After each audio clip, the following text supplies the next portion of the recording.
Episode 76 of the podcast. This week we're talking about helping owners during the coronavirus. We'll talk about what they may be facing with their dogs right now and the kind of information that we can offer them to help all of us get through this together.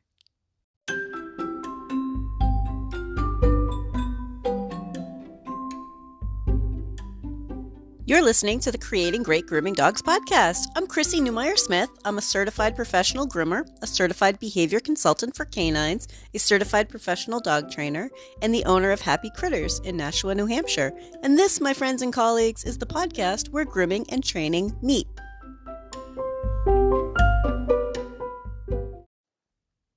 Hello, everyone. I'm sorry that the podcast is a day late. Just had to get a bunch of things done. I know we're all stuck in our homes, and sometimes it's kind of hard to get the energy to have a really good podcast and something really, really positive when we're all sitting at home being so nervous because the world has been turned upside down. But I think we can all agree that this is a stressful time and that we're seeing some changes in our business. Now, I shut down my house call grooming and in-home training, and it was my choice. Wasn't an easy choice, but it was my choice. Some of you are still open because you provide medical services or pet sitting or boarding or you sell supplies. And please, please be safe. But even if you're open, you're still going to be having problems with people who are staying home, not spending money. They're stressed about money. They're not coming to you and spending much. So all of us right now are seeing this income go down. We're all getting a little bit worried. But I want you to think that this is a good time for us as animal professionals to support the customers and the dog owners. Okay, I want you to think they're home with a dog who may need a professional grooming, that now they can't take them someplace. And maybe they're the people who haven't taken us very seriously when we've said, you need to brush your dog, or you should be able to do this at home. Please work on this. He should allow you to do these things. And now they're in a position where they're not able to have us do it for them. Where they're not able to say, oh, you know what? It's gotten too much. I'm just going to go ahead and give a call and see when they can get them in, right? It's not available for them. So they're starting to see the training issues that we've talked about. Now, I want you to think that they're beginning to understand why things like he doesn't let me at home is a big red flag to us. I say us because I think most of you guys have heard me talking about things like you should be able to touch your dog. I'm always trying to advocate for owners to do more, to be more comfortable with it. I want them to get their dog professionally groomed because you know what? I like grooming. But I think that most groomers have a skill set that owners don't have, and they can do a beautiful job that owners can't do. But owners should be able to keep their dog clean. That's just, a fact as far as I'm concerned. They should be able to keep their dog clean and healthy during a global pandemic. So hopefully they're working on it and trying at home. But many of these people didn't understand why things like he doesn't let me was a big red flag to us. And now they're trying to, maybe clean around the eyes, right? Which such a common one. So now they're at home and they're like, they're trying to clean around the eyes with a history of their dog doesn't let them. I just bring him in. And I want you to think about how for them, this is coming back to bite them in the backside. Right? And we shouldn't be here saying, told you so. We don't want to be that dude, right? I want you to think that this is the time to give them some instructions. Introduce them to some good practices and be available to answer their questions because they're going to remember that you helped. They're going to appreciate it. And they're going to be back. When this all blows over, right? Things are going to go back to normal eventually. Our customers are still going to want to have their dogs groomed by a professional. And I'll tell you, there have been plenty of times where someone asked me, like, can you teach me how to groom my own dog? I really want to know how to do it. And then later decided, yeah, that's a lot of work. Maybe I don't want to do it on my own. So teaching them and helping them understand it, you're not going to lose a customer. So for instance, I made a quick little video for my own customers. I just wanted it to be kind of generic, kind of about brushing, right? I added a part about just getting comfortable with touching your dog everywhere, getting the dog used to it, getting them being touched on their feet, on their head, right? And then I also started talking about stuffing things on your coffee table, and teaching them about being touched with the coaster. I think I used the coaster, a mouse on the mouse from my computer, and a pair of reading glasses. As my examples. Oh, and crochet cotton. Yeah. I just grabbed some stuff off the coffee table. I sat on my floor. I made it really, really, relaxed. Because as soon as we start saying, well, this is how you should do it, and we have a dog on a grooming table, a lot of our owners are just, oh gosh, I don't have a grooming table. I don't have this equipment. Sit on the floor. Make it like this kind of intimate video. You're just talking to people at home, from your home, okay? Now, my own video was short and goofy. What, Chrissy, you goofy? I know, right? But it was generic. It was to help as many people as I could. And I told them, you know what? I'm available for online consultations and lessons, as well as just answering a few of your questions. But I'm available to talk to you online as face-to-face as we can get during this time. And I want you to be thinking about how that's helping my owners by just showing up. Tell them you're here, okay? I want you to think about you're encouraging them to try stuff on their own. Let the owners see your smiling face, that you're helpful, that you're going to be there for them, that you get it, that you understand that this is not easy for them, and just go ahead and, think about what your particular customers might be experiencing right now. Now, I also made my video something that they could share. I'm like, go ahead and share it. If you think somebody needs some help with some brushing, go ahead and share it. I would like for each of you to make your own for your own customers. But even if you are not comfortable doing video of yourself, you can share one of the many videos that are out there. I know a lot of people have been making videos right now to help with that. And they're all saying, go ahead and share it. So your customers are still going to remember that you tried to find resources to help them.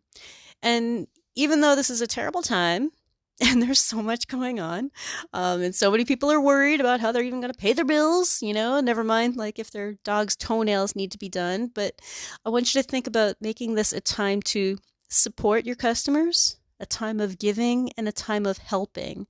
So in the next part, I'm going to talk about some of the things that I think you should cover on like a video, or, maybe it's an email that you send out, but some way of reaching out to your customers and the kind of things that you can cover for them to help them during this so that their dog doesn't turn into a super long-toed matted mess. If you're enjoying this podcast, please remember to subscribe so that you don't miss any episodes, and tell all of your friends. When we reach out to our customers, whether it be through a video or through sending an email or just texting, we can talk about some key things. Some of the things that I think owners need to know about trying to do stuff at home with their dog are things like take it slow. A lot of owners are like, oh, it's time to do this and let's get it done, right?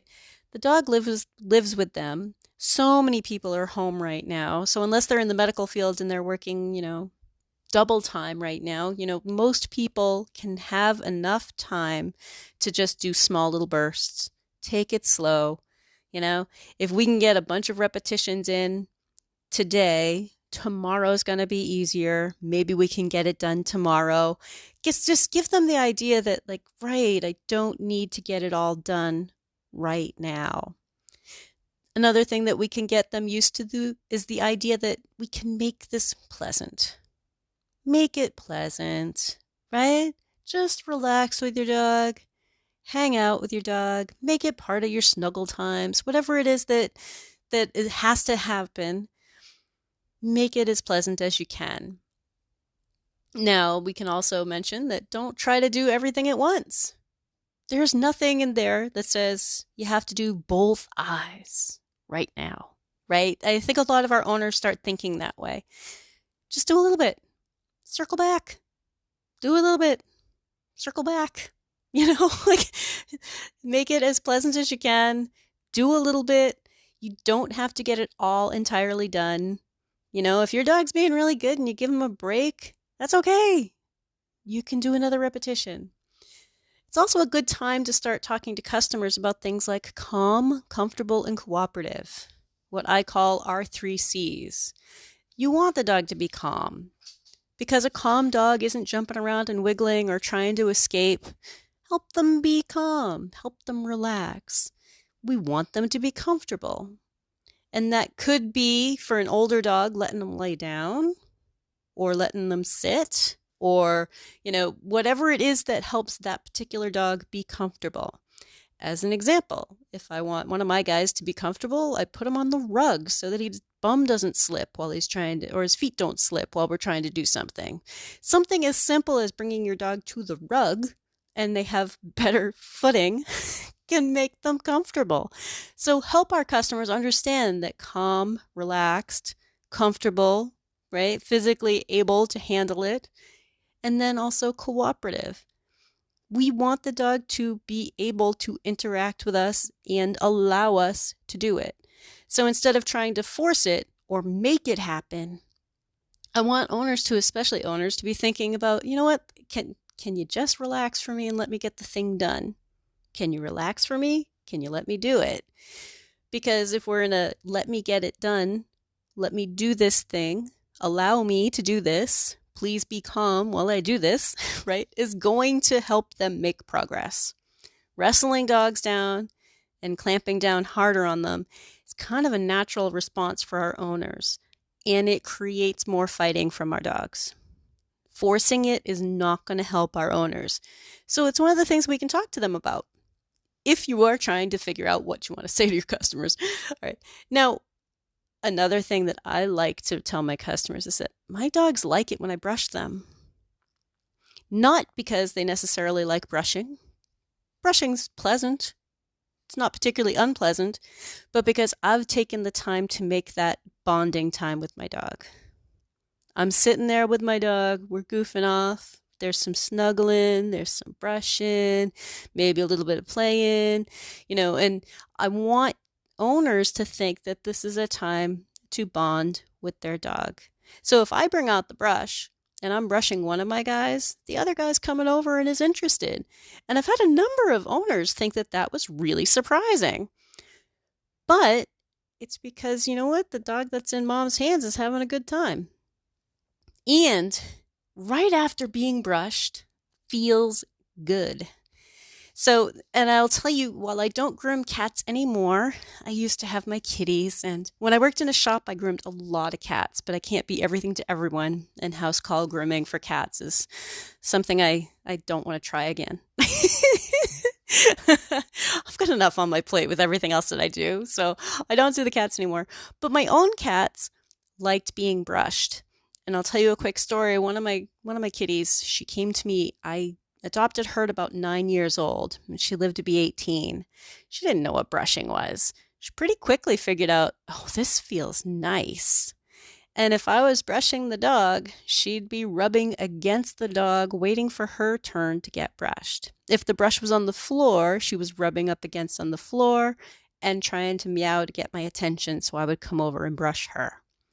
That's a cat who had a fear of brushing, right? So I want you to think, if we make it enjoyable and we spend time bonding with them and we're making it pleasant, sometimes they reach a point where they're like, you know what, that brush feels great, right? My dogs like being brushed.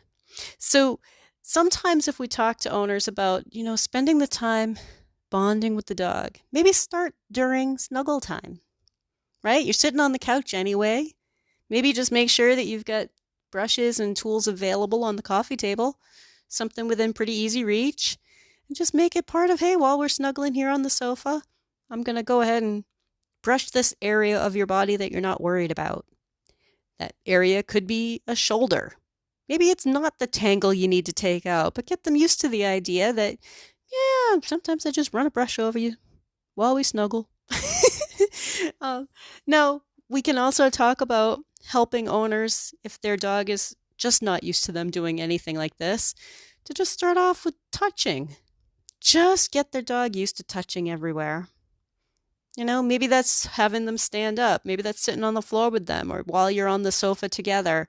Getting used to being touched everywhere and making it this pleasant, relaxed, like, oh, hey, I'm going to touch here, I'm going to touch here. And here's your hock. There's your back paw. Let's go another back paw. That's the kind of stuff that I encourage my owners to do. And I encourage it every time that the dog's out in the rain or in the mud or in the snow and they have to get wiped off with a towel.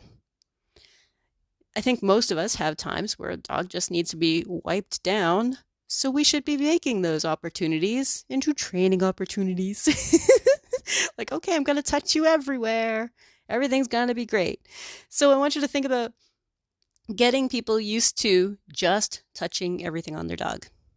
Everything, and you're the owner, so there's no spot that you shouldn't touch, right? You should be able to clean bums.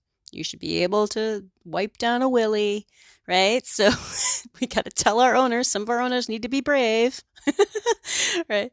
Now, if they've gotten their dog used to being touched by them, but the dog's not used to being brushed, we can also move on to touching with stuff that isn't grooming equipment. Now, the reason why I make that step is because I think a lot of owners, as soon as they have a brush in their hand, start brushing. Well, of course they do. It makes sense, doesn't it? But I want them instead to think, I need to have this half step before we start brushing of just touching you with the things. And what I encourage my owners to do is to take stuff off the coffee table. Take stuff off a shelf, right? Just some random object, right? Right now, I'm looking at my coffee table and I've got some craft stuff. I've got remote controls. I've got jar candles. I've got a Kindle.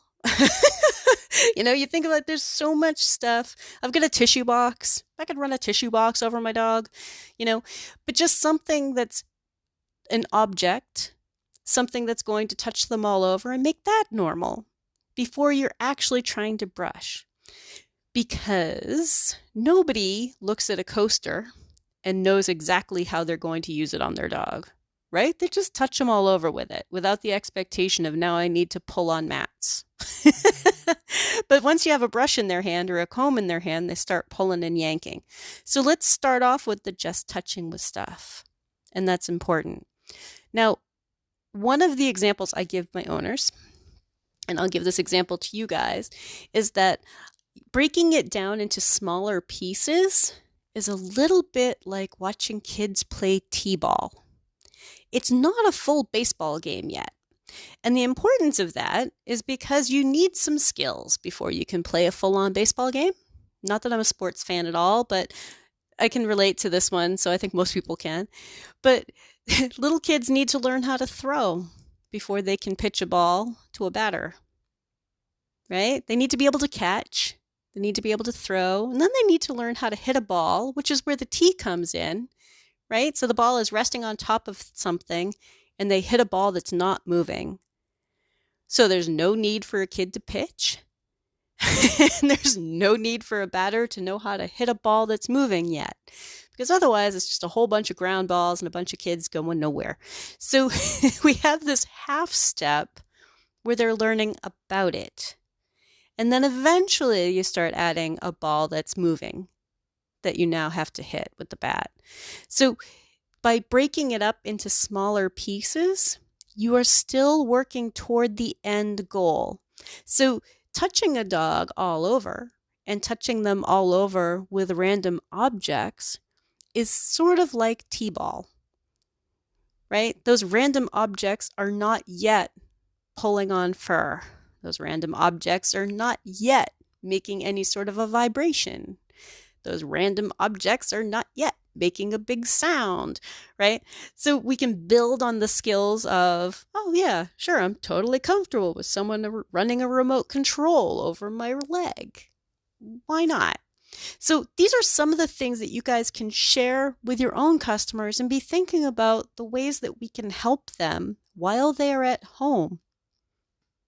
While they're at home, while they don't have grooming services available to them. Because even if you are open right now for selling pet food or pet care, or maybe it's boarding that you're doing, or you're part of the veterinary medical field, you're probably not taking in like the average nail trim, right? And most owners aren't trying to get those services right now. Everybody's trying to stay inside and just keep this virus at bay. So the more we can help them, they're going to remember us. They're going to remember where they got the advice. They're going to remember who cared enough to answer their questions. They're going to remember if you sent some information back. They're going to remember if you talked to them and said, okay, I really know what makes Fluffy Jojo Pumpkinhead tick, and your particular dog doesn't like XYZ and handles this instead, right? Fluffy Jojo Pumpkinhead is the dog name that my husband wants me to use in all of my handouts. I think it's a little wordy, but it is really cute. so I told him I'd use it on the podcast. Fluffy Jojo Pumpkinhead. Although I did have somebody contact me who has a dog named Pumpkin Spice Gucci.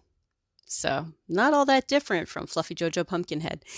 But I want you to think, if we're able to really address them and say, oh yeah, I know your dog, and let me tell you what I think would work really well for you guys while you're at home to help your dog stay in a pretty reasonable condition before we can go ahead and do a full groom. And also, it's okay for us to start showing them pictures of what a really, really short trim is going to look like.